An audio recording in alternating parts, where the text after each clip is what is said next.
Les jeux sont faits, messieurs, mesdames, che significa, tradotto in italiano, i giochi sono fatti, signori e signore.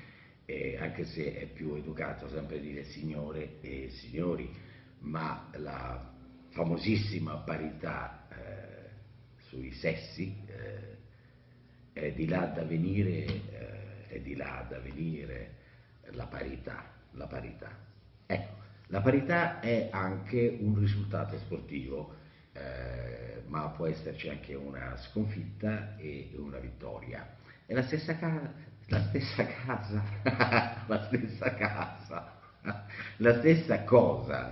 No, no, da cavolo, da cavolo. Sì, ecco, è finito qua, perché poi giustamente dice basta tutte queste storie, l'ironia sul silenzio del press, che non è silenzio, ma può essere il frastuono, la cacofonia che non ha niente a che fare con le deiezioni della mattina. Cosa sono le deiezioni? Non è un prodotto che si compra al mercato, ma il risultato di un metabolismo.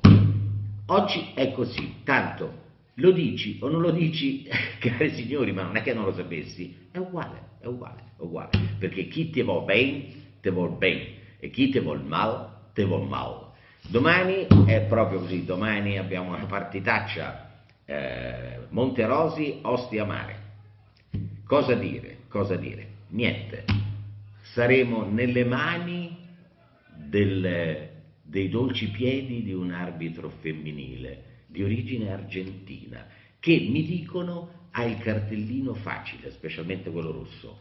Bene, questo a me piace, io userei centinaia di cartellini visto come è diventato violento il gioco del calcio, quindi benvenuto alla femminilità sul campo di calcio e gli assistenti sono maschi. Perfetto, alla prossima volta, per il rispetto di quello che dicevo prima, facciamo almeno 2 donne e un uomo, ma ci sono anche altre possibilità che qui però è meglio che io non dica.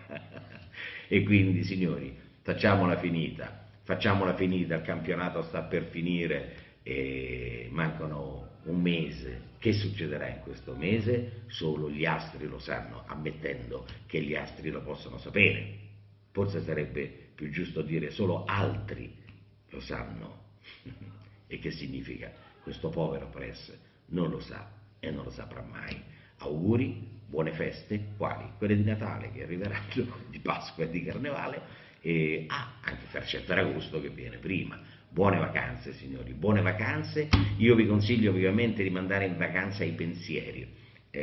Questo serpente che gira come un disco meraviglioso e che rende la vita a volte veramente un inferno.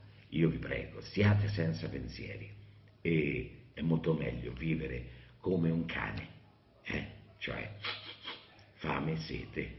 Lo so che questo è incomprensibile anche a me che l'ho detto e come sempre, alleluia, brava gente, alleluia, salute, pace e serenità. Goodbye.